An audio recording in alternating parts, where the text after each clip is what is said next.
town where I'm from, where everybody's southern raised, just as good as they come. Backwoods and mossy oak and mud holes. And back then we only ate what the farm grow. Man, I miss some days how we played on them dirt roads. And out of towners came with respect, cause they know we all close. Yeah, southern pride, toting gun folks. Welcome to my city, I-75 South, just north of Live. I'm from a city called Austin, Georgia, right on the border of Florida. I was raised on these dirt roads, mud tires, spin backwoods, running around this small town living, yeah. Now welcome to my city, downtown, 229, turn it up so they can hear it loud. We get it up with big trucks and heavy G's, pretty girls with moonshine and whiskey. It's nothing like our dirt roads, you can bet that, son. I'm from a city, by any means, we gon' protect our guns. I hang with the rednecks and geeks. We get up in big trucks in the backwoods like Indians and TVs. This the home of the mighty, mighty Vikings. Wildcats, blazing, Titletown license. Winners, pretty girls with country grammar. When I say about Austin, Georgia, I ain't talking about Atlanta. This a different type of city, where the woods are pretty, but get gritty. You hear me? What you know about that 229? You can find us on the Florida, Georgia line, where I reside. I'm from a city called Austin, Georgia, right on the border of Florida. I was raised on these dirt roads, mud tires, spin backwoods, running around this small town living, yeah. Now welcome to my city, downtown, 229, turn it up so they can hear it loud. We get it up with big trucks and heavy G's, pretty girls with moonshine and whiskey.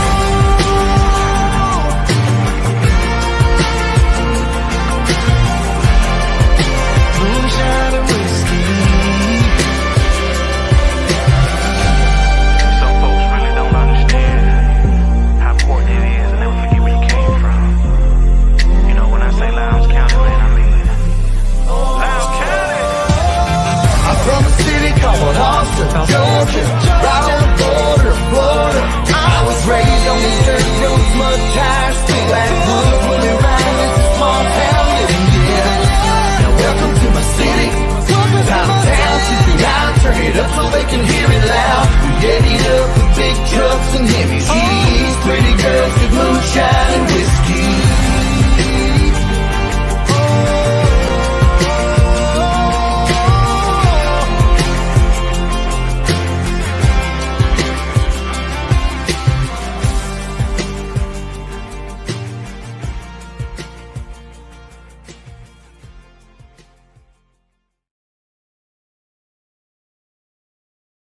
What's up, Lowndes County? Welcome to the Viking Nation Live. It's Thursday night. It's time to party.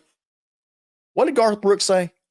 When all my rowdy friends are coming over tonight. So we are doing that virtual style here on the Viking Nation Live. It's our weekly celebration of our One Lowndes community. I'm your host, Larry Godwin. Got a special treat for you tonight with a brand new super fan to the Viking Nation Live. I think you'll really enjoy this guy. So anyway, we kind of teased it a little bit last week.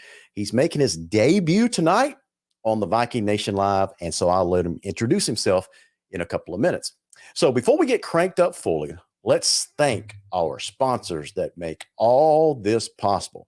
And thank you so much for sticking with us the entire year. From the first of the year, you've been with us through the spring training and the off-season workouts and the 7-on-7s and the summer doldrums, and then we kicked off, and here we are at the end of October playing game number 9. Can you believe it? That's why we get so excited all year long for high school football season, and in the blink of an eye, it goes by quickly. And so that's why when the season's here, we don't waste our time, wallowing in the mud of negativity. We want to uplift and praise our team as much as we possibly can, trying to be as objective as possible, but recognizing that we are the Viking Nation Live, and we're going to do all that we can to promote our program and everyone involved with it. So let me go ahead, and I got a lot to talk about tonight. Let me go ahead and thank Pepsi of Valdosta for, these guys have been faithful and loyal sponsors for 2 straight years in a row. And we thank all the fine folks out there, Pepsi Valdosta, as Doyer, Deloach, and the gang out there. They are the fine distributors of Pepsi, Mountain Dew, Rockstar, Mountain Dew Energy, and Mountain Dew Spark. Thank you so much to Doyer and the fine folks at Pepsi of Valdosta. Thank you so much to another long-time loyal sponsor, and that's Kyle Conger with White Oak Investment. And I think you'll notice with our sponsors, they like what we do. They find value in what we do. We send business to them as much as we can. If you have a product or service that you can use from one of our sponsors, please at least give them a shot. What do you got to lose? And another example of that is Kyle Conger at White Oak Investment. You can reach him at 229-850-8848 or on his website. So thank you so much to Kyle for sponsoring the program and sponsoring the White Oak Investment comment line as well. Speaking of the comment line, go ahead and get your hashtag One Lounge typed into the comments if you would like to enter for your chance to win tonight's drawing. So I also want to thank Tim Neesmith. Spoke with Tim on the phone for a few minutes this afternoon, driving down I-75 South, trying to get back as quickly as I can to be with you guys for tonight. And it was well worth it. And Tim is a big reason for that. He's got a company called A Shade of Perfection, where he specializes in custom shades and blinds. If you got a need for that product service to make your home as beautiful as possible, why not dress up your window treatments? And Tim can help you do that at A Shade of Perfection. You can reach him at 229-251-3479 or on his website at ashadeofperfection.com. We thank these guys, the Migraine and Spine Clinic of Valdosta. I'm not talking to these guys this week. You know why? Because it's Georgia, Florida week. It's Georgia, Florida week. And you see the royal blue that Justin Haskin is wearing on the screen right there. But other than that, these are two fine fellows. They really are. Josh Batson and Justin Haskin.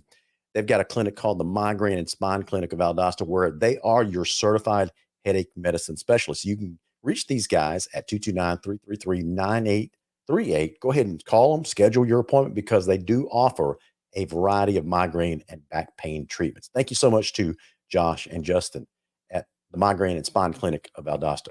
Thank you to this dude. He just, man, right before we came on the air, I got an email alert saying that AquaWorks Pool Company just came by, cleaned my pool, sent me the report of how much chlorine's in it, what he had to add, what he had to do to make it beautiful, that kind of stuff. But even though it's kind of colder now, we can't swim in it, we still want this thing looking as beautiful as it possibly can, right? And so that's what Chandler specializes in. AquaWorks Pool Company. It really did my heart good this past week when one of our viewers sent me a private direct message say, hey, can you give me that contact information to the pool company you're always talking about on screen? That pool company is AquaWorks Pool Company, and that's Chandler Kudik, 229-415-0752. As far as pool companies goes, they don't get any better. As far as a person goes, they don't get any better than Chandler. He will treat you right. So give him a call, 229-415-0752. And finally, thank you to these guys, Tony Green and Trey Hatcher, for coming on board this year and sponsoring our program. They've got a company called Imperial Auto Sales, where, you know, if you have a automotive need, if you're looking for a car, and sometimes people say, you know, car prices are high right now, whatever they are is what they are. But if you're looking for the absolute best deal, then these guys have two great locations to help you find that car that you're looking for. Cars, trucks, SUVs, whatever you're looking for. They've got two great locations, one on Ashley Street and one on Bay Tree Road. That's Imperial Auto Sales. Ask for Tony or Trey. Thank you so much to these guys and all of our sponsors in 2023. So we've got a lot to talk about tonight. Before we get into that, I want to give you my quote of the day. And you guys know the routine by now. I try to pick a quote that is applicable, appropriate for the times that we're in, especially the week that we're in. So here's my quote of the day. And this is actually from Sun Tzu in the book, The Art of War. Of all places, here's a quote. If you know the enemy and know yourself, you need not fear the result of 100 battles. If you know yourself, but not the enemy, for every victory gained, you will also suffer a defeat. If you know neither the enemy nor yourself, you will succumb in every battle. Makes sense, right? Really relates to the football world. If you know yourself, but don't, and let me back it up. I'm going to do it reversed. If you don't know yourself, if you don't know your style of play, if you don't have a team identity and you don't know your opponent, you're going to fail just about every single time. If you know yourself and your team identity, but you don't study your opponent, if you're a player and you don't watch film, if you're a coach and you don't watch film, if you don't know the opponent, you're going to be successful about 50% of the time.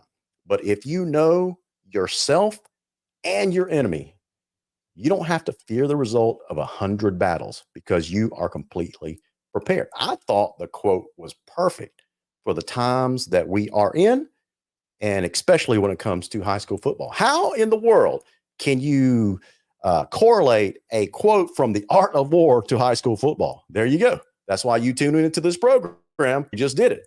And with that said, let's go and bring in one of our newest super fans. That's Armand Rashad. How you doing, Armand? Welcome to the show, man. Man, thanks. I'm doing good. Happy to be here. Excited. Man, happy to be here.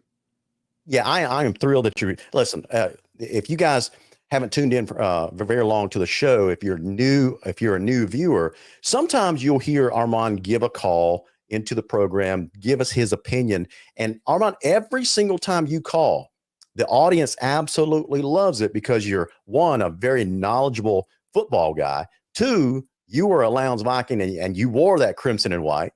And three, you just give very, very good insight every single time you call. And so I think you're a fan favorite. So guys, if you ever want to appear on screen on the show, it's pretty simple. To start with calling down in the trenches. Well, I mean, we basically treat everybody the same. You call on a regular basis and you become a great caller, then we'll invite you on the screen. And that's exactly what we did with Armand, because every time he calls, he's a great caller. And so it's like, man, this makes sense. Why don't you just come on to the show and become a super fan? And so we thank you so much for being gracious enough to share your knowledge with us. And you know what, Larry, I just got to say this, right? Like minds think alike. I told you this is my man cave in progress. Look at that. Look at that.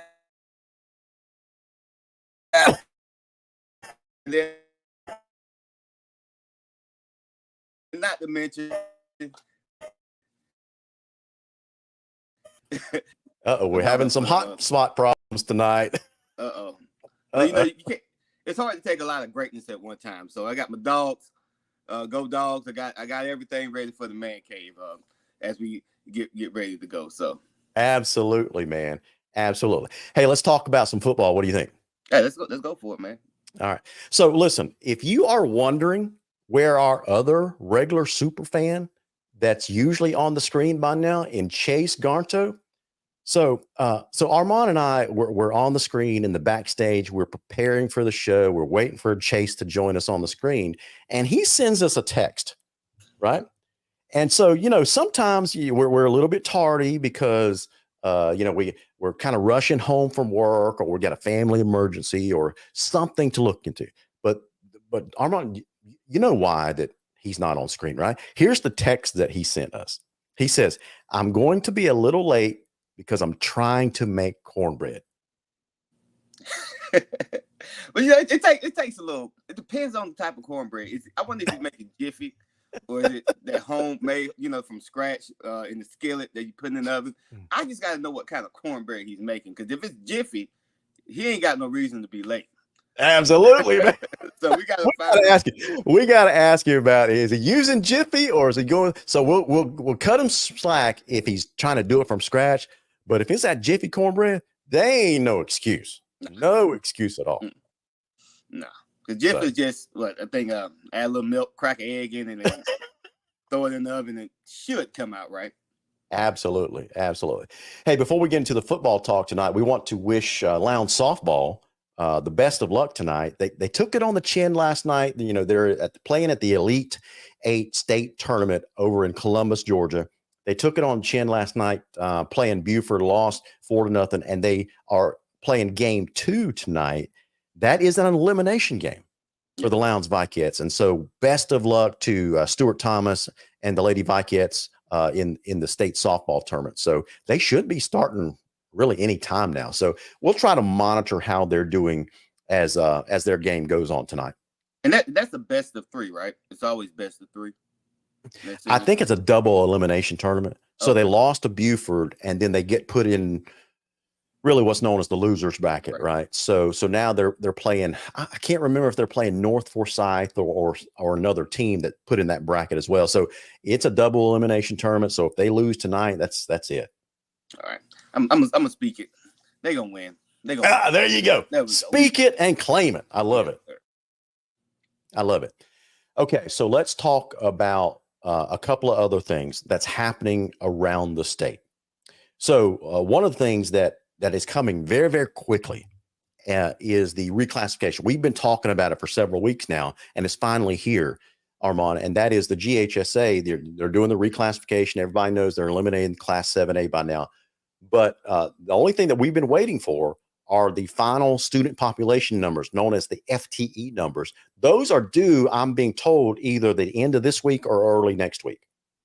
So once those numbers come in, the committee will get together and everything will happen with lightning speed there. So we're going to find out pretty quickly in the next 2 to 3 weeks, probably in the next couple of weeks, the new classification numbers and the new region 16A that Lowndes be a part of.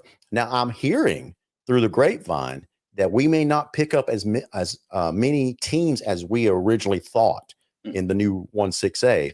We're probably going to pick up Tift County, but I projected that we would pick up we would pick up Houston County as well, because they've definitely got the numbers. But I'm being told that because the multiplier, the 3.0 multiplier for added district kids, that the GHSA is tweaking that. They've already passed it. And so they're tweaking that. And because of that tweak, it's going to allow some of the numbers of these other teams to fall a little bit. And that might be enough to keep Houston down in the new 5A instead of joining us in Region 16A. Okay. So my question is, does Bainbridge and Coffee come back? Or no chance. No chance. Okay, gotcha. What about Ware County? Will Ware County move up or? Nope. Oh, wow. No, Ware County is actually a smaller student population than Coffee County. Bainbridge definitely will not go. There was some speculation of whether TCC, Thomas County Central, would stay in 6A. That's not going to happen either. No. So I would love for that to happen, though. Yeah, you're exactly right. Yeah, Thomas County Central. I know when I was in school, that's when they had Joe Burns and the gang, and they were tough. They were one of the better teams that we played. We only played a half against them, and they were just real tough. I think they won in 96 and 97 state championships. That's right. And I just was saying, man, those guys, they needed to bump up a level. And in fact, if I remember correctly, they beat Moultrie. They beat Coffee County that year as well. So. Yep. So the new 16A will probably be, now don't hold me to this, but if I had to look into a crystal ball, it will probably be Camden, Lowndes, Valdosta, Colquitt, Richmond Hill will remain, and Tift County. So we will end up with 6 teams. So that means 5 region games, and now it's going to mean 5 non-region games as well.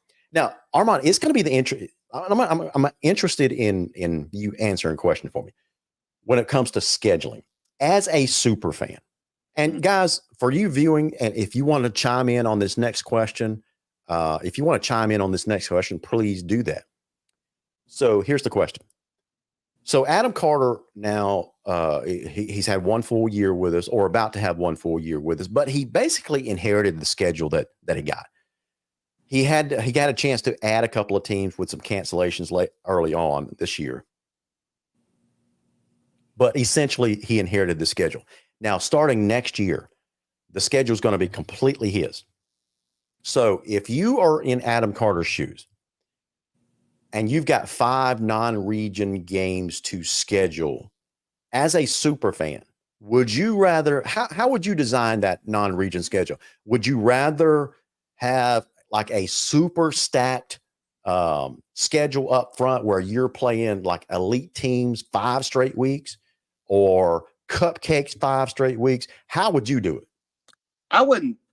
A mix, right? I always been come out classmates. We always say you need a couple of Hepzibahs on your schedule, right? and that's no slight to Hepzibah, but they were who they were and probably still are who they are. But I would have a couple of those teams, but I wouldn't stack it, because when you stack that schedule like that, it can do, if your team is at that level, then good. It's just priming them for that region run and the state playoff level. But if you don't have that talent that's there to actually compete, you could lose the kids. And like a lot of people don't realize, these are still kids. That's right. And they can get discouraged pretty quickly. So I wouldn't stack the schedule, but I would definitely, if it was me personally, I would try to schedule a Ware County. I would try to schedule, home and home with Bainbridge and, even Coffee County, because that's familiar. And at the same time, you don't have to travel as far to go to it. And me being a band parent, I would love not to have to, all the away games have to be in Atlanta and whatnot. So yeah, it was, I would put it right there in the middle. Yeah. So there's always been a debate within the Lowndes administration when it comes to scheduling, because obviously as a program that we've got a very large athletic program, and football ticket sales fuels a lot of that, right? So we want to maximize the number of home games that we have. But when you do that, because historically, ever since Randy was the coach, historically, we've always insisted on 7 home games. And if we can't pull that off, then we at least have to have 6 home games. And I'm all for that. But when you do that, some of the better schools are going to balk at coming to your place because they're going to want a home and home series. Right. So that's historically why you haven't seen Buford down here or some of the bigger schools, because you want, and in the last couple of years, you've seen some of the bigger schools will play us, like Grayson, because we did agree to a home and home. East Coweta, we agreed to a home and home. So that factors into it as well. And so here's my ideal schedule. You tell me what you think. I think for a 5-game non-region schedule, first game of the year probably should be a soft game. That's just the way I would schedule it. Second game of the year needs to be a high-quality team. Third game of the year, it needs to be the biggest, baddest team you can find, because now you're 3 games into this thing, your players should be clicking, and now you really want to know, even if you don't win that third game, it's early enough in the season where it will expose some of your weaknesses to give you time to work on them, right?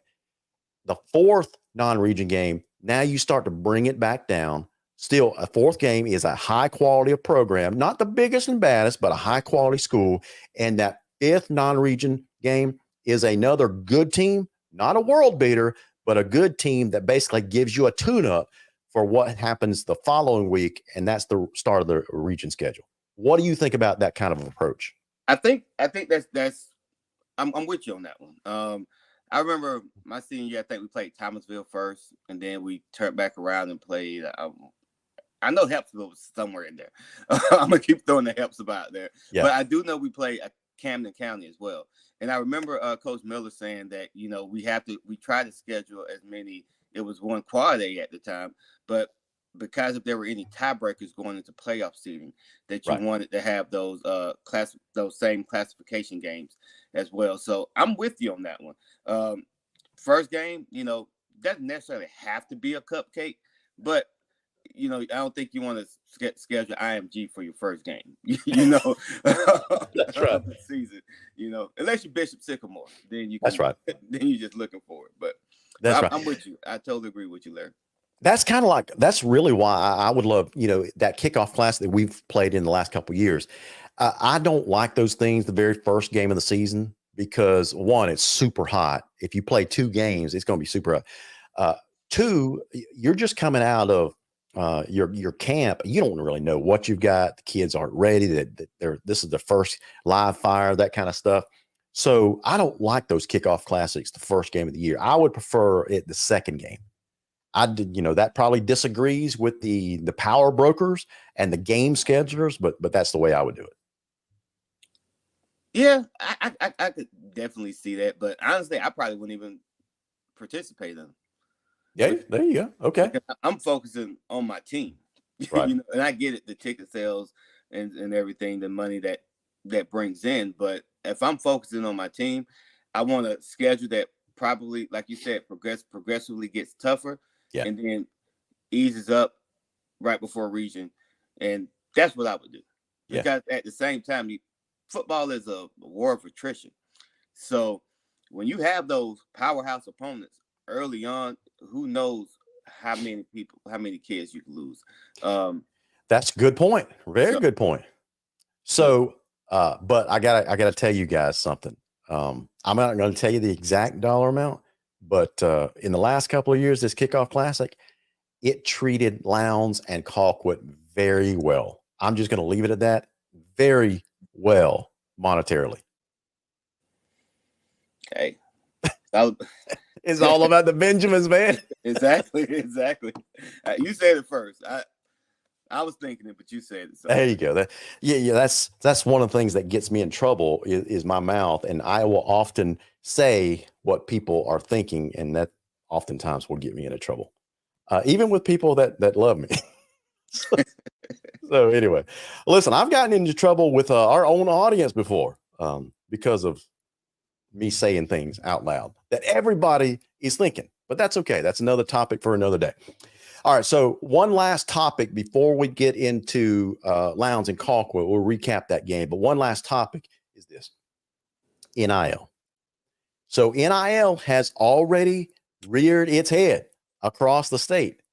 And one of the articles that I read, I could not believe, Armand. And that was all-world quarterback, sophomore quarterback, Julian Lewis, up at Carrollton. There was a article that was written. You ever listen to the On3 network? I do. It's a credible organization, right? Yeah. So they reported this.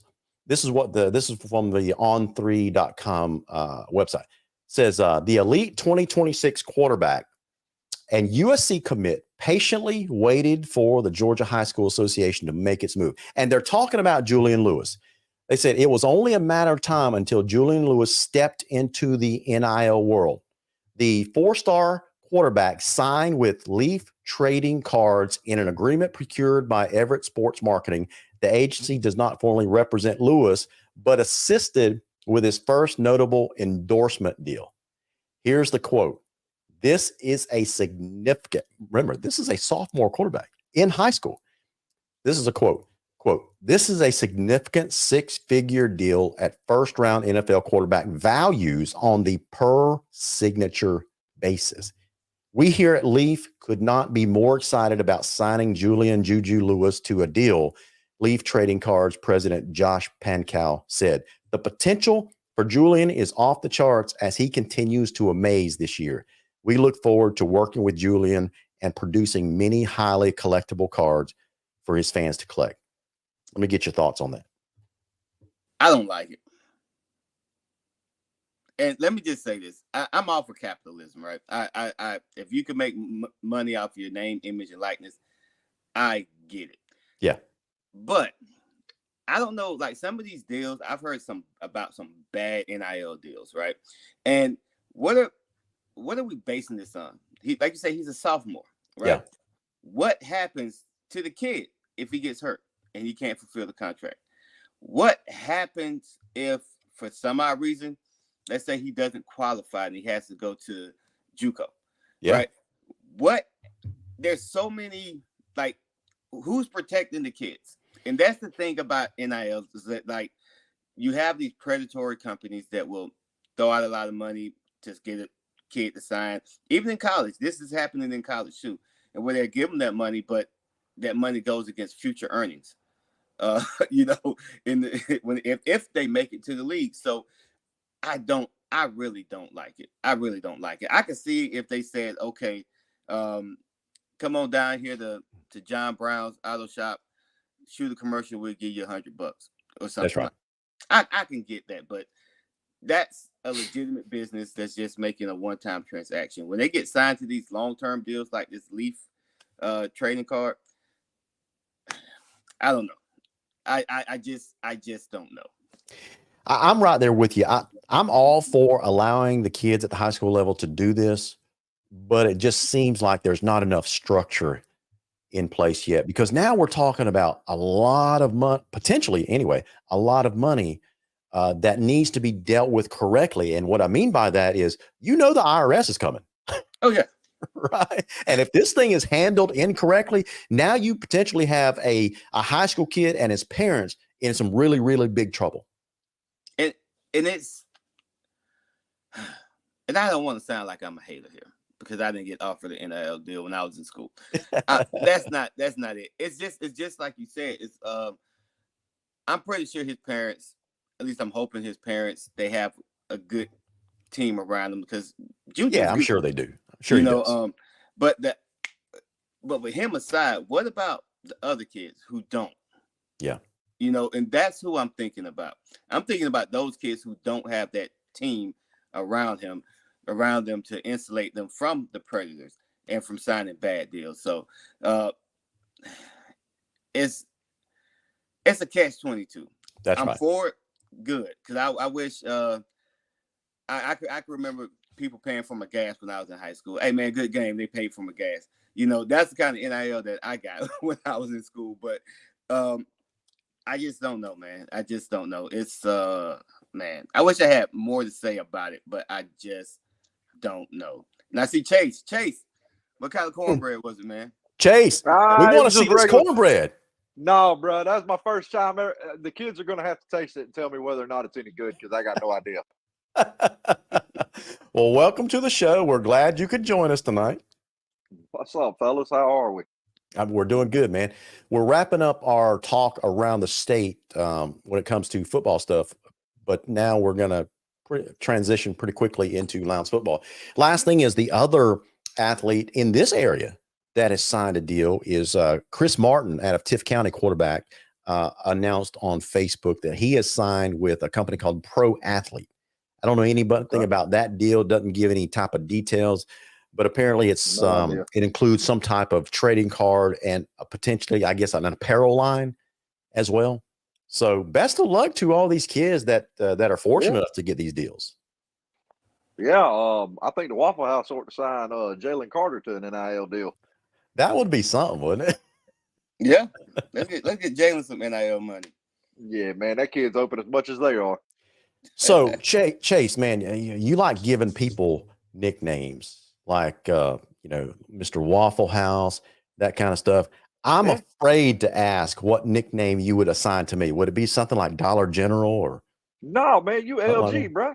Okay. We'll just stick with LG. That's fine. We got to come up with a nickname for Armando. Maybe we'll leave it to the audience to come up with a nickname. All right. So let's talk about Lowndes football. First of all, so I'm going to let the audience know, since it's the first time to have both of you guys on the screen at one time. So I'm going to let the audience know that, Chase's forte is on the offensive side of the ball. I think we've experienced that enough by now to realize that.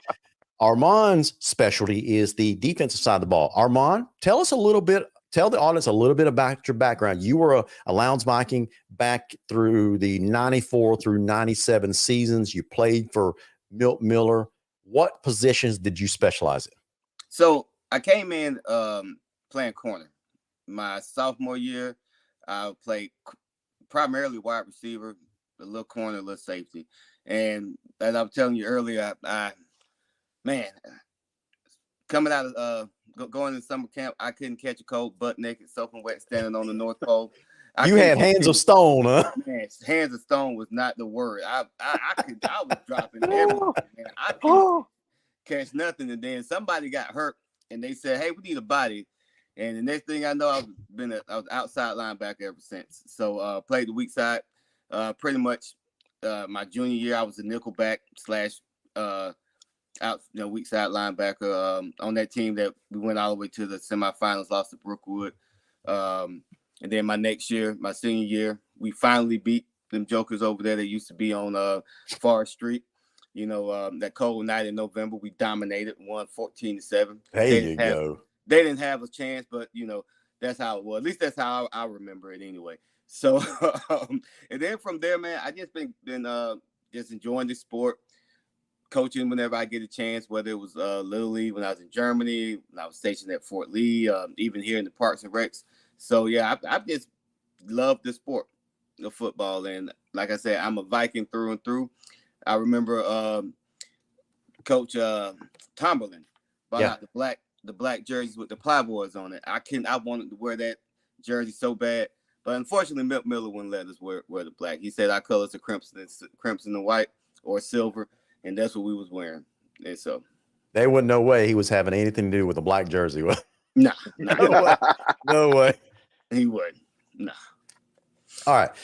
So we've established our super fan panel. So we're looking forward to some really, really good discussions from you two going forward. So let me go ahead and set the stage. I'm going to ask a generalized question of you two and the audience at the same time.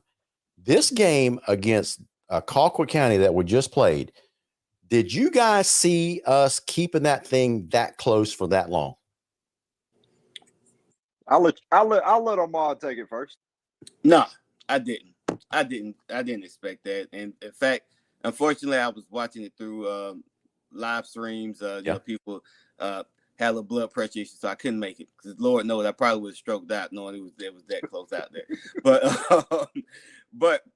no, I didn't. Like I told you the day before, you know, I thought, well, it kind of played out how I thought it would, that Colquitt would pull away. I thought Colquitt would get up early and then kind of idle it down. But, you know, the fact that Lions played that strong first half, like we always say they do, they just not consistent to finish through. The fact that it was that close, that late, really surprised me. And I don't find there's no such thing as moral victories, but I was proud of my boys, man. They went out there and they played hard to the bitter end. So, Chase, what's your take on it? Yeah, I'm gonna take my turn here. Look, they shocked me in the way they competed on both sides of the ball. I thought they did some really good things all night long. I thought they did some really bad things throughout the night. I didn't see them keeping it that close that long. I honestly thought that coming out of halftime, Moultrie would just put their foot on the gas, and I think they attempted to a couple of times and just fell short. They just bogged down for whatever reason. I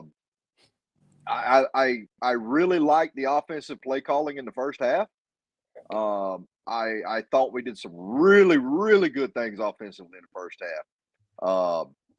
I was liking what I was seeing out of our line, out of the receivers, especially out of Smoke. I thought Smoke ran the ball really well.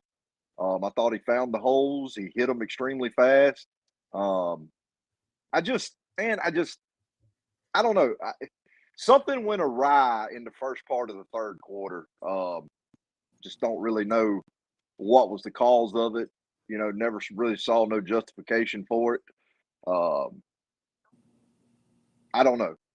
I could point to various different things, but I can give my opinion on it. My opinion on it is, you know, I would have done some things differently. Let's put it like that. Chase, you know what's coming?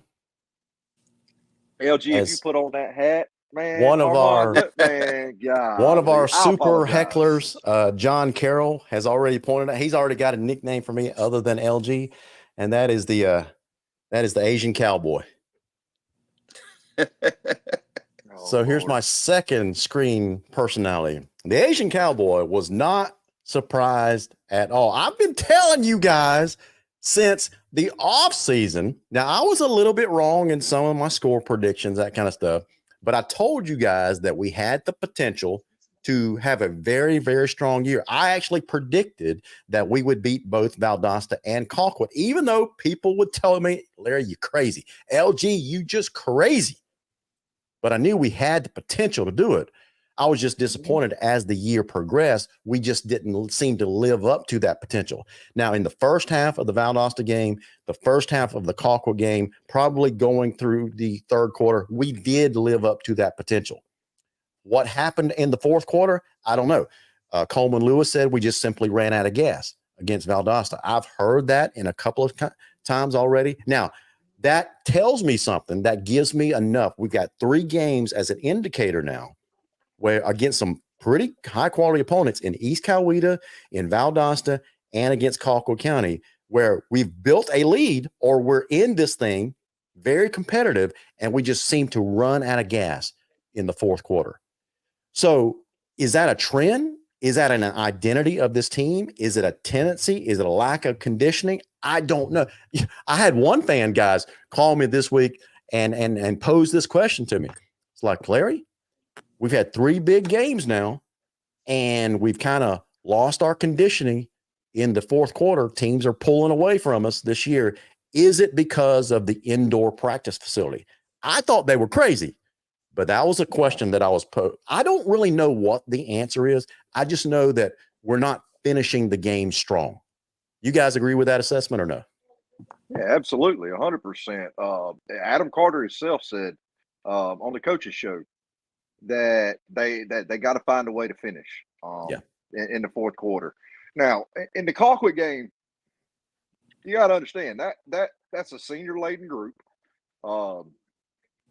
In the last 2 years, I think they're 21-1.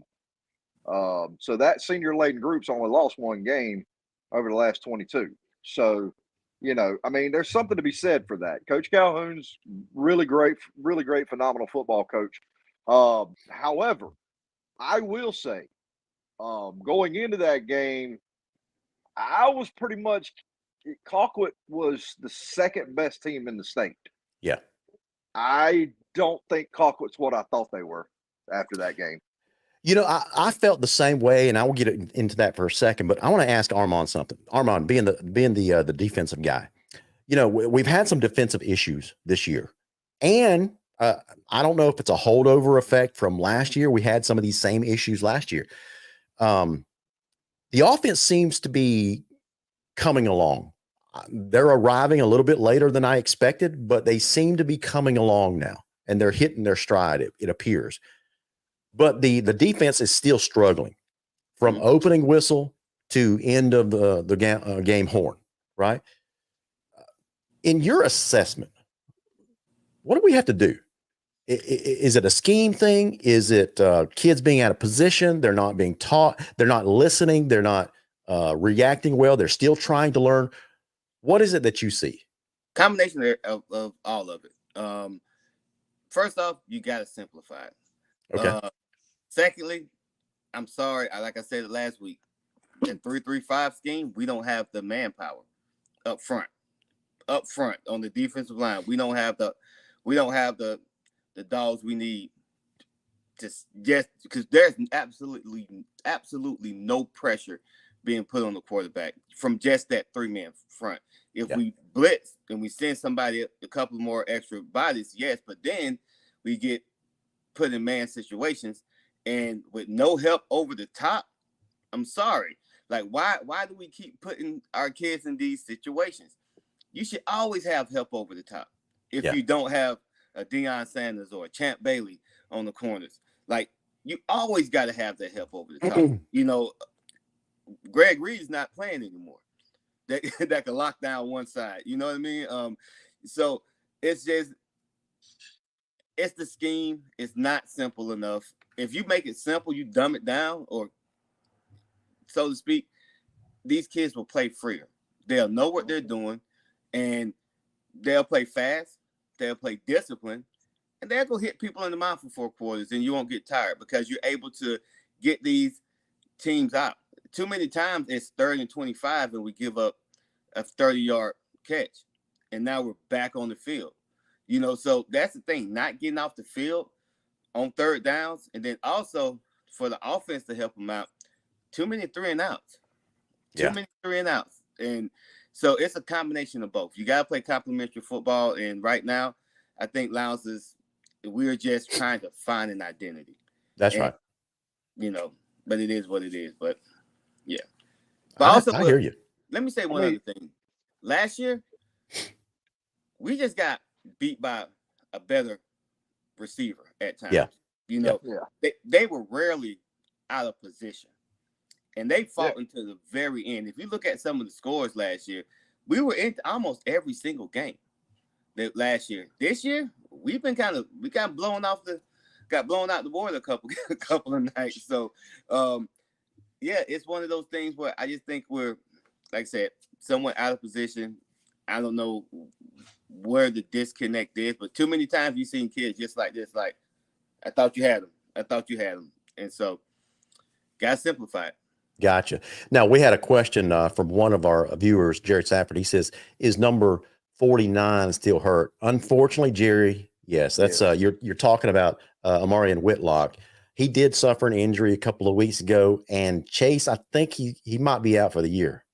Yeah, I haven't been able to 100% get that confirmed by anybody on the coaching staff, but I do know the young man, and he was there Friday night, and you can see he is moving very, very gingerly. So there's obviously some issues there. I don't know the full extent of his injuries. I haven't talked to his mom since he got his MRI, so I really don't know. Yeah. But that's a great young man, a great family. And we wish him an absolutely speedy full recovery. Yeah, absolutely. Now, it has forced us to play some other kids in that defensive line position. Now, something that I noticed, guys, in this game against Colquitt was we were rotating players like crazy on the defensive side of the ball.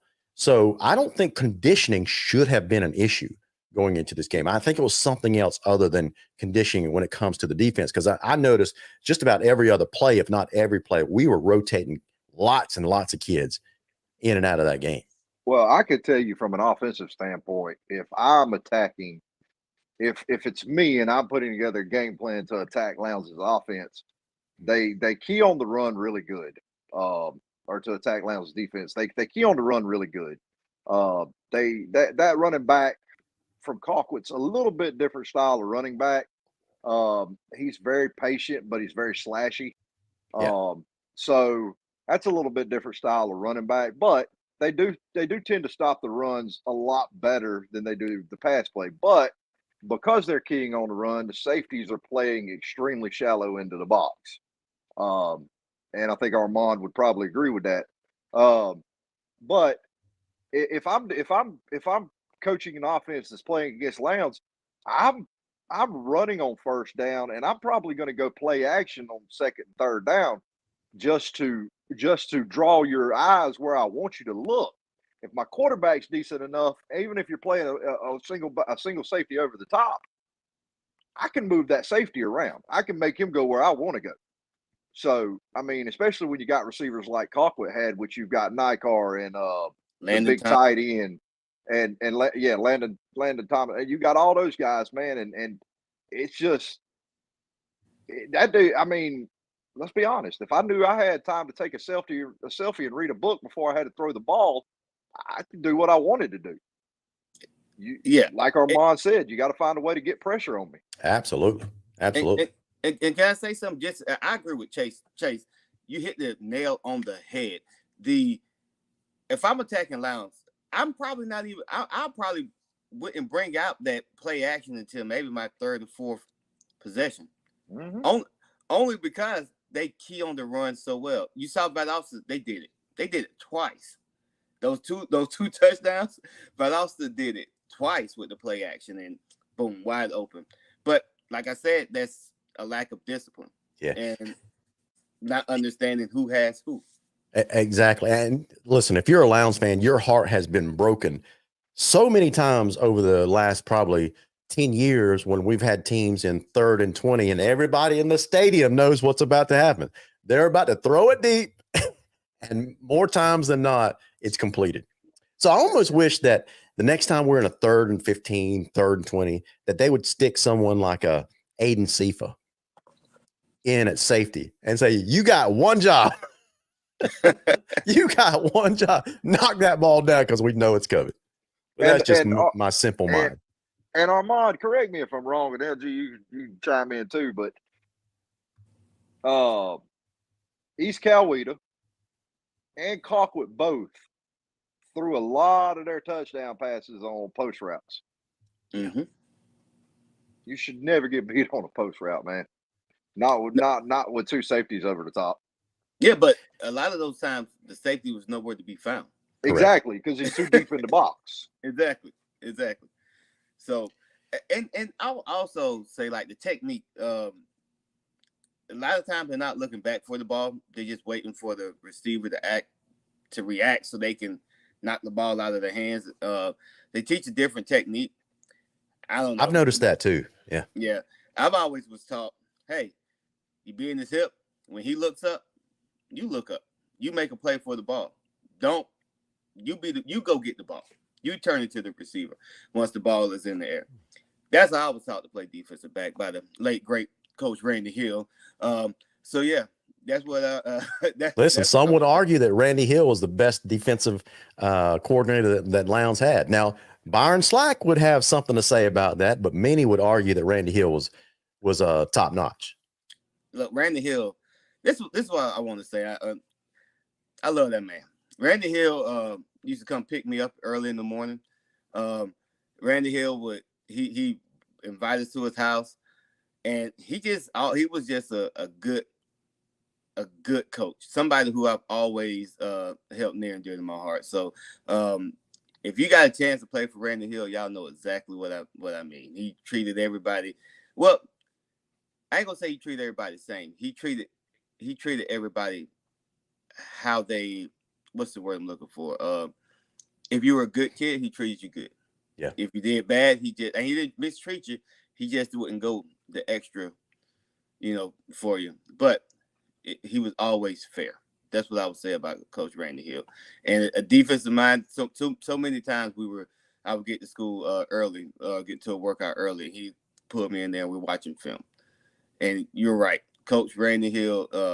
Probably one of the best defensive minds to come through Lowndes High.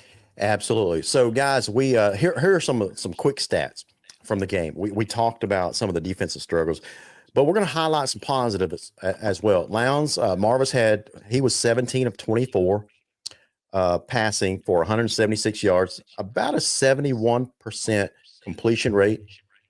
Smoke had 141 yards on 16 carries. Aleem Brown, 64 yards. Marvis had another 88 yards rushing. So very, very strong performance offensively that night. So you got close to 500 yards of offense right there. So in high school football, oftentimes that is enough to win. You score 34 and 500 yards offense, oftentimes that's enough. But we ran into a buzzsaw when it comes to the Colquitt offense. We won't belabor the point that they're just loaded across the board offensively. And that showed. Their quarterback is a senior, Nico Fan. He was 15 of 29. It was only slightly above 50% completion, but it was for 347 yards because most of those completions were long bombs. Right. Or they were able to turn a 10-yard hitch route or dig into taking it to the house, right? That kind of stuff happened consistently all night long. Landon Thomas, their superstar tight end, he was limited. He had 95 yards in receiving on 2 receptions, 95 yards on 2 receptions and a touchdown. Their next biggest guy, really their top receiver that we did not account for, was their senior wideout, Zay Williams, that number 3. He was as quick as lightning, had 5 catches for 155 yards. Whew. Over 600 yards of offense they put up on us that night. Yeah. And we still hung in there for a long, long time. So I know I heard one of you say there's no such thing as moral victories, but if you're a Lowndes fan this year, you got to count this really as a moral victory. Because let's be honest, a lot of people expected us to get blown out. When you would ask people, yeah, you too.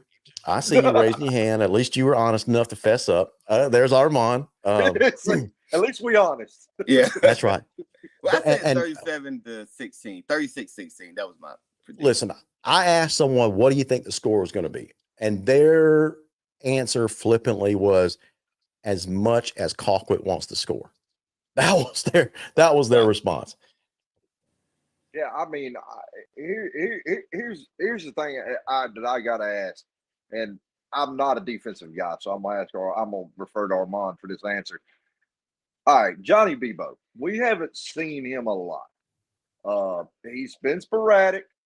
My question is, with number 49 down, all right, with Whitlock down and out for probably the rest of the remainder of the season, do you try maybe putting Bebo at the DN position? In this scheme, I don't know if he's big enough to play DN. You know, like I just don't know. Like in this 3-3 stack, a lot of times they're lined up over right over the guards sometimes. And so you ask somebody like Bebo, who's about 220 maybe, you know, like if he was playing in the 4 technique, I would say yeah, you know, or if he's able to, you know, play standing up and just come off the edge, yeah, you could. But in this 3-3, it's kind of hard, and that's why I always say I don't think we have the personnel for it. But let's just say we were a 4-2-5 team. You would be able to have 4 athletes. They don't have to be the biggest, but 4 athletes. All they gotta do is just be able to control their gap. Yeah. And keep contained. You would be able to have them do that and let your linebackers make plays. Yeah. Like so, and I've been wondering the same thing. Like, where is Johnny Bebo? Where is Bebo? Where is Bebo? Last year, that's all we heard was Bebo. But then again, I'm reminded of last year, like, man, where's Elijah Colton last year as well? So it's, I don't know, man. Bebo, if you're watching, get out there and show out, man. Show out. That's what we want. Show out. Last 2 regular season games, just show out. Yeah, man. By all means, put your head down, put your nose to the football, and go get you some. Yes, sir. Well, there was a comment in the White Oak Investment comment line. Some were debating whether or not Nico Fan, the Colquitt quarterback, was a junior or senior. So I just looked it up on the newspaper over there, the Moultrie Observer, and this is what they said in the article. Colquitt County senior quarterback Nico Fan completed 13 of 15 passes against Camden County. So they're calling him a senior. So I'm assuming it's correct. He's listed as a senior on Max Preps. So I'm assuming that's correct. Yeah. I thought I wasn't, and like he impressed me a whole lot last year when we were in Colquitt County. He really did. He made some big time throws last year. Yeah. Given the fact that Kivas Thomas was playing on all over NICAR. So I mean, he just, to me, looked like he might have regressed a little bit coming into this year. He didn't look like he was as comfortable as he was last year. Maybe, I don't know, maybe that's due to something they changed in their offensive scheme. I don't know. I know he was a little hesitant sometimes getting the ball out quickly. He seemed like he had a hitch in his throwing motion. Right. I don't know what that's due from. I will say that I know that their offensive line kept a clean pocket for him. And he could, like I said, he could pretty much, behind that big offensive line of his, he could pretty much take a selfie and write half of his autobiography before he had to make a decision. So, I mean, hats off to Sean Calhoun. They've absolutely put together a monster on the offensive side.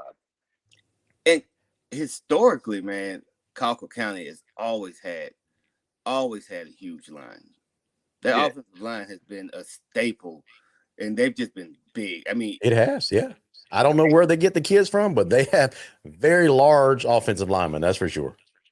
Like, I used to kind of, I ain't gonna say I dreaded it, but I remember just looking across them like, good Lord, it seemed like everybody the same size as Ashley Henderson was. That's what it felt like whenever we played Colquitt County, and it still looks like they got nothing but Ashley Henderson's on the offensive line. So, but like we said last week, Larry, he who wins the line of scrimmage wins the game. Absolutely, man. Yeah, absolutely. And like I keep telling everybody, as far as the size that everybody keeps referring to, and we've gotten fans out there, and there's probably commenters on there right now talking about Lowndes' offensive line don't have the size it used to have. I agree. But offensively, there's ways to scheme for an offensive line that's not that big. There's things you can do up front that can slow down a defense. Sure. I mean, there just is. But the fact is if we give Adam Carter time, Adam Carter's really, really big in the weight room. We've heard that from several different people. And if you don't believe me, I can take you and show you a picture of Kylan Fox whenever he first went to Grayson, and show you a picture of Kylan Fox now. And it's night and day different. I mean, Adam Carter's weight room regimen pays dividends. We just got to give him time to get it implemented across the entire program. Size-wise, guys, there's some size coming. We just got to be patient. I mean, you've got kids in middle school right now that are, 12, 13, barely 14 years old that are 6'3", 6'4", weighing in at close to 200 pounds. And they're athletes. They can flat get after it. So, I mean, they're coming. We just got to be patient. I mean, it's not going to happen overnight. Man, nobody wants to be patient anymore. I don't want to hear that. What are you talking about, patient? Nobody is patient anymore. I know. This is the McDonald's world of high school football. No, it's a smartphone world. But yeah, man, Larry, you got to give Coach Carter some grace. You got to give him 3 years. You got to give him at least 3 years. By year 3, he should. We can't do nothing by our standards but go up. So if we win 7 games next year, then cool. That's progress. We should be competing for region championships at the bare minimum. Absolutely. So I've got a Lowndes softball update for you guys. They are in the bottom of the 3rd. They're playing North Paulding, and Lowndes is up 2-1, and they are at bat. They've got 2 on with 2 outs. Come on, girls. Let's go. Let's go. I told you, Larry. Everybody put their rally caps on. Everybody start waving those rally towels. It's foul time. Now, I love the concept of the rally towel. I just don't like what we call them, rally towels. Why? Because that word rally assumes that we're behind. Right? I mean, that's usually what rally means. Yeah, we could always steal a line out of Pittsburgh, I guess, call them the terrible towels. Yeah. Well, I think we should call them just spirit towels. I think that's the perfect name for it. So anyway, how about the concrete towels? That's another. Candace Marie said they helped though. Yeah, Candace, they did help because I don't know why the last 5 years or so our fans are used to just sitting down now and not being very loud. So it did at least help to get some activity in the stands because everybody doesn't mind. They don't mind waving that towel. They just don't like yelling at a football game for some reason. Yeah, man. I don't know. I used to love how intimidated other teams were at our home fans just because of how loud we could get. I remember, and this is going to show my age a little bit, but I remember as a young man, my grandma. I grew up only a couple of blocks from the high school. I grew up back behind. Over behind Academy, what is Academy Sports now? And I remember being able to hear not only the Georgia Bridgemen, but I remember being able to hear the fans from that far away. Yeah. So it's got to get back. It's got to be a part of the pride of Lowndes is our fan base and always has been.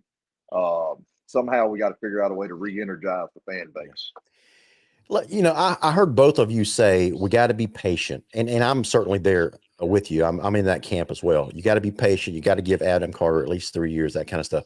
How would you address something that John Carroll says? And John Carroll, as much as I like to give him a hard time, every once in a while he will throw out something that is so profound. But I think this comment that he says represents a lot of Lowndes fans out there. He says it's hard to be patient with the lack of fundamentals in blocking and tackling. How would you address that? that right there is the kids have to buy into the coaches. Okay. And what the coaches are teaching. And they have to really believe it. I'll tell you something, like Milt Miller will call us pissants, right? But we'll run through a wall for him. Right? like we run through. Did he actually call you a pissant? Oh man. Ask anybody who plays for Milt Miller, right? That was his favorite line. Excuse my French, but he would call us that. But we run through a wall for him because we believed in Coach Miller. We felt like but I remember being on that team in '94. That those kids, the seniors, we only had 6 seniors in '94, and so I remember it was just being like, okay, they're not really buying into it because they just weren't. But by the time we got up and we bought in 100% wholeheartedly, we didn't have the biggest offensive line, but guess what? They went out there and they run through a brick wall. Same thing on defense. We weren't the biggest, but we run through. It could have been Bo Jackson out there, but you'll see 11 maroon jerseys around Bo Jackson just because we know Coach Miller wanted us to do that. So it's being able to buy into the program, buy into what he is teaching. That concept of big team, little me. Yeah, that's what you have to buy into. And that's why I say give him some grace, give him some time, and let him get this culture turned around into what he wants it to be. And once you see that, you'll see those kids flying to the ball. I got you. Okay. I got a question for Oman. All right. As far as the blocking and tackling techniques and stuff like that, by the time you get to, correct me if I'm wrong, but by the time you get to the 9th and 10th grade years, that should be already fundamentally drilled into you. Yes and no, right? Well, as far as the basics, I'm not talking about that. Maybe not the intricate nuances, but the basics of what you need to know how to do by the time you get to the high school coaches, so that they can critique and teach the expert stuff that they want. You should have the basics already down, correct? Yeah, it's a want to. Okay. So it is what I mean is, do you think there's a gap between the middle school and the high school that we got to bridge there somehow? Well, possibly yes, but look how many times people change positions from middle school to high school, right? That's true. That's a good point. Right. And so but it's a want to, right? You in order, if you want to block somebody, you want to play offensive line, you have to want to do it. If you want to play defense, knowing that you got to tackle this 200-pound running back, that's something that you have to want to do. That has to be in you. But my good friend Mo Lane and Deron, they always say either you coach it or you just allow it to happen. Mm-hmm. So it might be a combination of the three, but I'm a firm believer either you're coaching it or you're not coaching it, or you just allow it to happen. Yeah. Now, in this day and time, I don't think it's how do I say this tactfully? I don't think we can put this blame on coaches when it comes to fundamentals like blocking and tackling, because we've got pretty much professional coaches nowadays. And I got to think that they're pretty good at what they do if they're at a school the size of Allowance High School, right? So sometimes, guys, you guys have been players. I've been a player. Sometimes a coach can scream and yell and teach as much as they want, but it's up to a player when they're in the game to actually tackle somebody instead of trying to copy a big time hit that they see in college or pro ball where you just try to lay someone out with your shoulder instead of doing the fundamental, like wrapping up and bringing the player to the ground. So you could, as a coach, you could tell a player over and over, I want you to tackle. But when they get into a game, sometimes they just don't do what you tell them to do. Do you think that has something to do with the limited amount of full contact practices that they got going into the seasons? And could be, but other schools have that same restriction as well. And look at the tackling problems Coffee County had Friday night.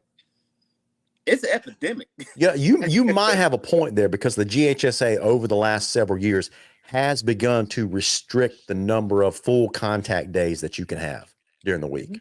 Mm-hmm. Yeah, I agree. For old school, for old people like us, tackling is an epidemic.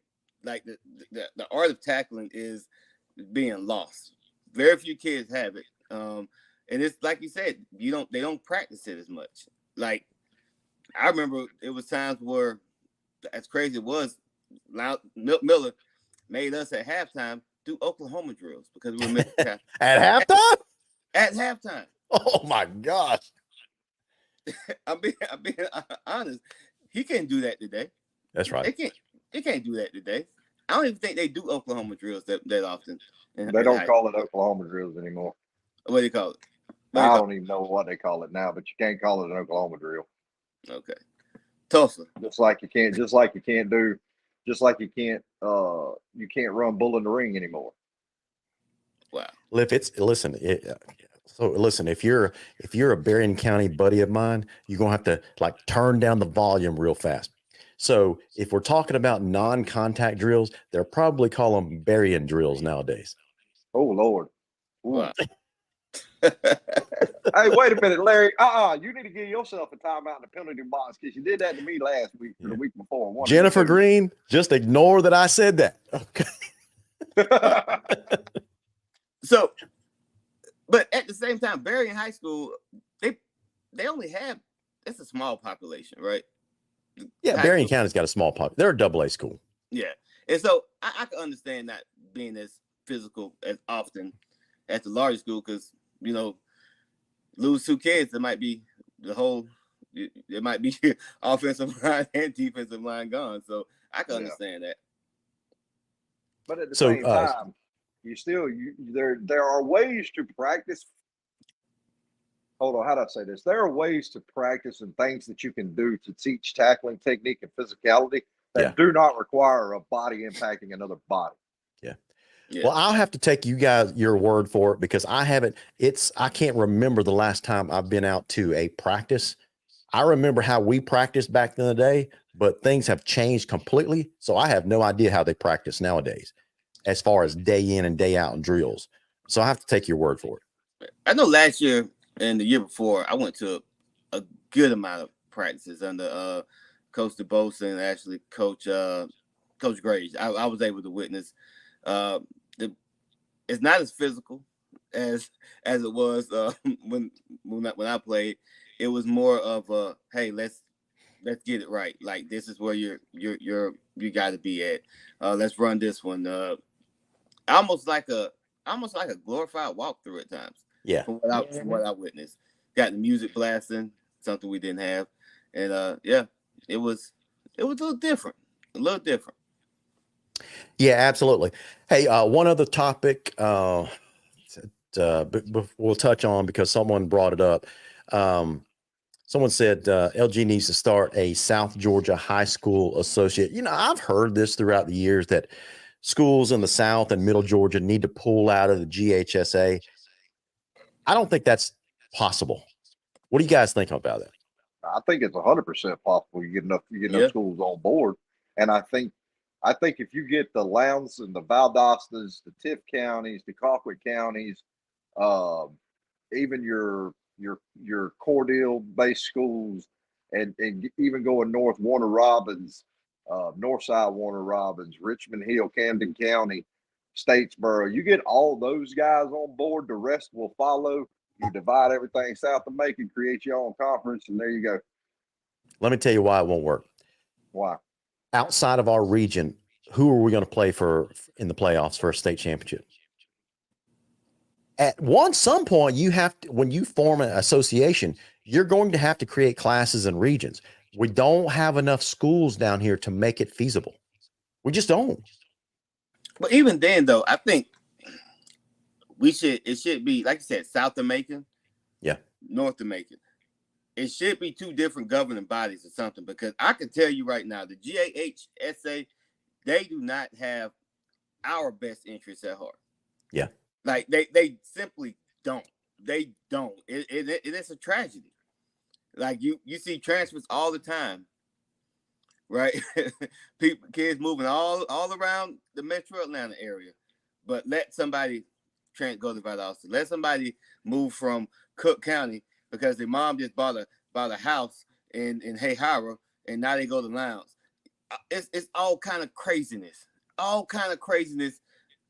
But we don't have nobody. It feels like we have nobody that sticks up for us. Yeah. And I know, I think, matter of fact, Coach Carr, Wright, Carr Wright, I think he's on the board up there as well.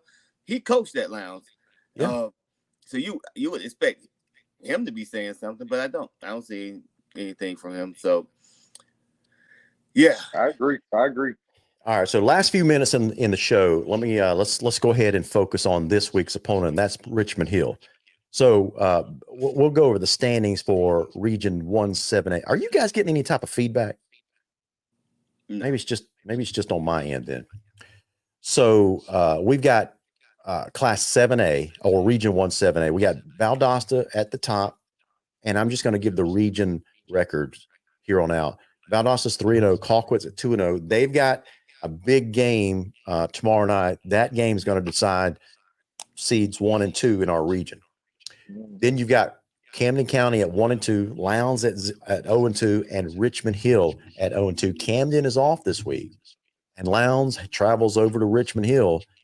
Both teams are 4 and 4 overall, and both teams are 0 and 2 in the region. This is do or die. Now, it's possible if Lowndes goes over there and lays an egg, that if we beat Camden County the following week, we could still get in as the 4th seed.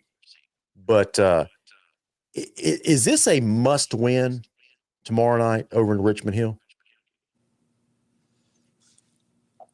Yes, every game is a must. Every game that we get a chance to play is a must-win. Like we don't have the room to say, "Oops, we came out flat." Yeah, they got to get out there and dominate it. It's a must-win. I get it. If you win one of these games, you're probably making the playoffs, but you've got to. You got to think about your seeding now. Win both games. See if you can get a better seeding. Yeah, absolutely.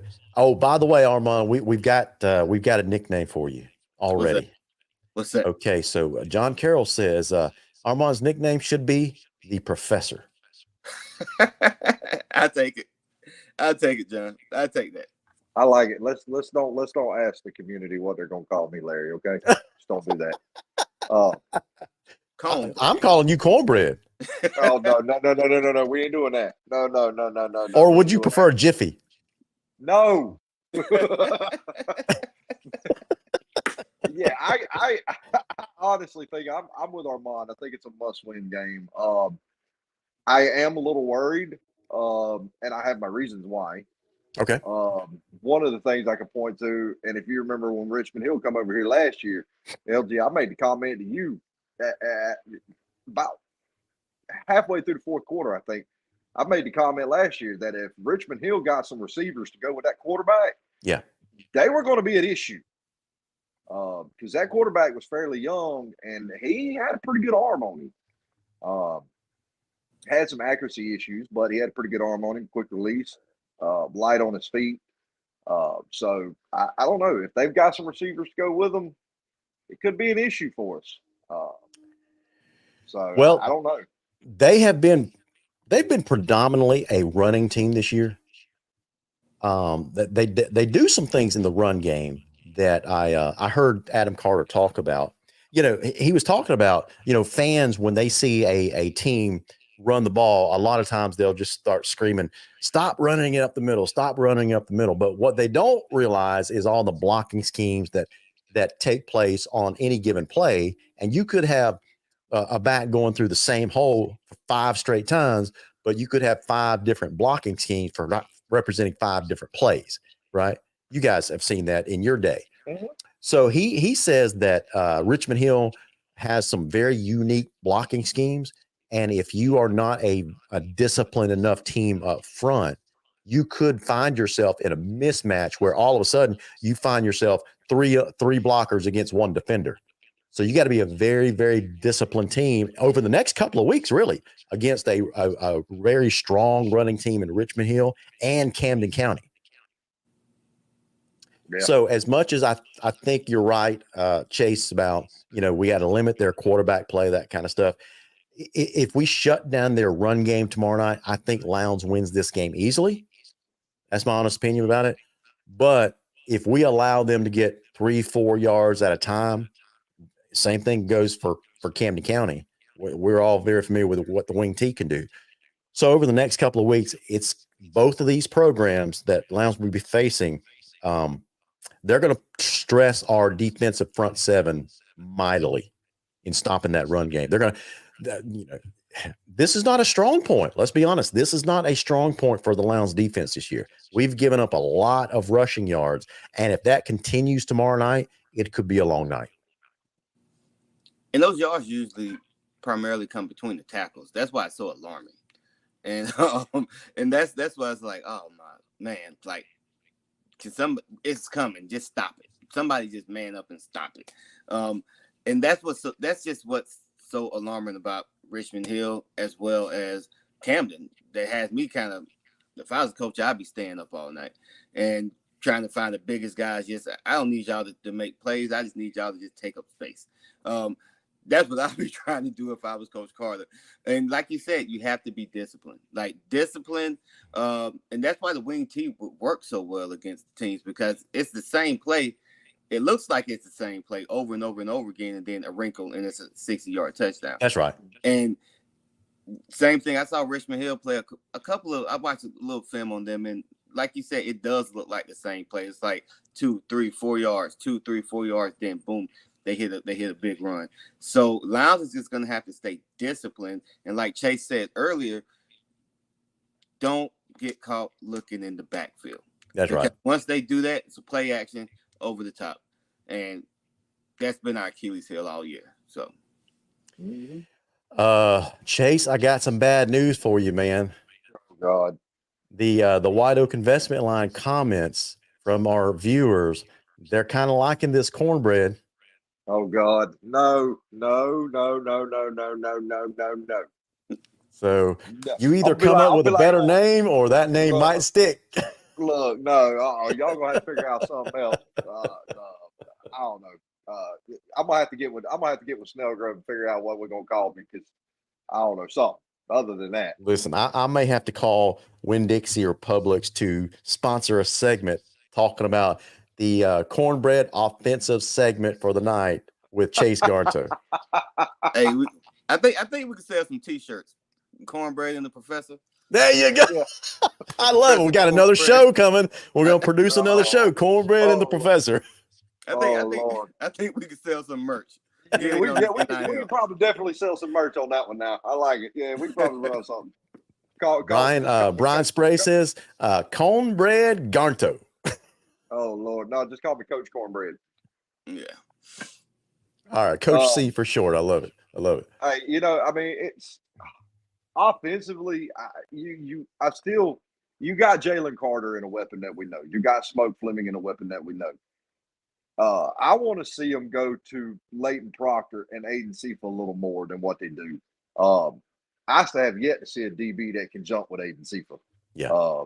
They've literally got to hang on him like a wet towel to be able to stop him from catching the ball. I would almost go to him as many times as possible to see if I could force the ref's hand to throw a PI call. Yeah. I mean, you got a big unit using. You got Absolutely. Leighton Proctor.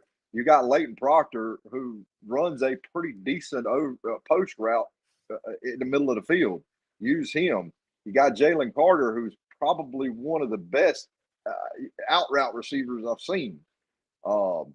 He runs his routes extremely tight, and once he catches it, he can cut it upfield and make you miss. I think you just got to find a way to use the weapons you have.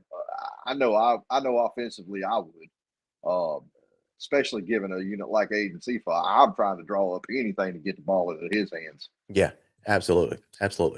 All right, a couple other things, and we got to shut it down for the night, is, guys, if you can't make it to the game tomorrow, now I hope you can. Now, obviously, if you want a ticket, go to the GoFan app to buy your ticket electronically. Bring that electronic ticket to the game. Now, there was some confusion earlier this week, and people did call asking about this. and that is the last ticket in our season ticket packet has printed on it Lowndes versus Richmond Hill. That's incorrect. That's an error. So don't bring that ticket to the Richmond Hill game up in Richmond Hill. Okay, save that one next week. That's going to be your Camden County ticket. So if you want to buy tickets, go ahead and go to GoFan. If you cannot make it, and I know it's a 3+ hour drive over there, there's no easy way to get over there. It's near Savannah. But if you cannot make it, then our friends at ITG Next, that's Phil Jones and the gang, they're going to be over there live streaming that game free of charge on Facebook. So we're going to provide the link tomorrow in our game day graphic. You can always read stuff that's available, that kind of stuff. And one of those is the ITG Next live streaming link with Phil Jones doing the play-by-play. If you don't like that option for whatever reason, if you are already an NFHS network subscriber, I believe that game will be on the NFHS network as well. So you got two options there as far as live streaming goes. But I've seen the ITG Next Facebook stream before. It's high quality stuff. They do a really, really good job. So anyway, kudos to those guys and Phil Jones, and we'll see those guys over there tomorrow night. All right, guys, last word, and that is the prediction. Chase, I'm going to put you on the spot first. Does Lowndes secure a playoff spot tomorrow night with a win over Richmond Hill?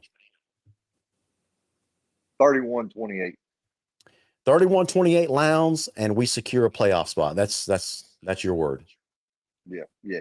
Because I think going into this game, I think if you get inside of Aiden Andrews' field goal range, I think you got to take the points. And he's got a pretty decent field goal range. So I got you. Okay. You got to take the points. And I think Aiden has been money this year. I think he's missed one? Yeah, something like that. One. He missed one, maybe. I think he only missed one, but hey, look, that kid is phenomenal. He knew he messed it up. He come to the sidelines and even said to me, I hooked it around too much. Yeah. I mean, he knew what he did the moment he hit it. So, I mean, the kid is money. I believe that it's going to become a slugfest, and Lowndes last possession, drive down the field, and Aiden puts it through. Absolutely. All right, Armand, put you on the spot for the first time as a super fan. What's your prediction? Man, I got Lowndes 31-12. 31-12. I like the way you think. I'm thinking along those same lines. I think the Lowndes offense starts hot, stays hot tomorrow night. I think it's Lowndes 35 and Richmond Hill 21. I think Lowndes. I think we have confidence. No more victories, but I think the last two games have given us these boys confidence. We ain't got no choice, man. Go up there, ball out. And if they get the ball, find other ways to get the ball to Jalen Carter too. Absolutely. Because that kid's a beast. That kid is a beast. And Smoke as well, the way he's been playing the last few games.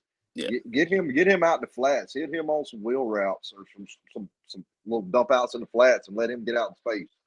Gotta get creative. Absolutely. Got to get creative. Guys, it's your last chance. If you want to go ahead and enter for your chance to win tonight's drawing, it's going to be a couple of T-shirts. So if you want to go ahead and enter drawing, do it now while I queue up the software. All you got to do is type in #1Lowndes into the comment, and you got to do that in the next 15 to 20 seconds or so. Okay. So let me go ahead. And when Larry does up some cornbread and professor T-shirts, we're gonna give those away too. Oh yeah. Also, I got Georgia by 30. Oh, there's another big game down in Jacksonville this week. You got Georgia covering the spread easily by 30. By 30. I don't think Georgia covers the spread. I think it's a slugfest, and Georgia's lucky to get out there with a 3-point victory. Oh my gosh. Well, whether it's 3 points or 30 points, I'll take a victory, but I don't think it's going to be 30, Armand. I'm as big as Georgia fan as you are. But I think it's probably going to be a healthy covering of the spread. I think they'll probably win this one by 17. They got Graham Mertz, man. Come on. Look, all right, we can talk about this for another 30 minutes, but Absolutely. Let's go ahead and queue up our giveaway. Okay, here we go. So good luck to everyone that entered. And the winner is Hey, Chris Wheels. Congratulations, Chris, on winning 2 T-shirts in tonight's drawing on the Viking Nation Live.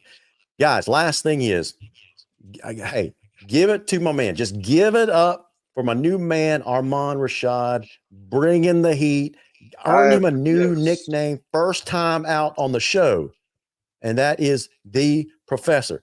What do you guys think? Give it up for both of our super fans. They brought the heat tonight. Both of them, absolutely outstanding performance. Both of you guys, Chase, Armand. Thank you so much for getting this. David Manani says it's rigged. I love it. Someone always blaming the officials. It's rigged. Anyway, guys, thank you so much for tuning in to the Viking Nation Live tonight. As always, may God bless every single one of you, and go Vikings. We're out. Go Vikings.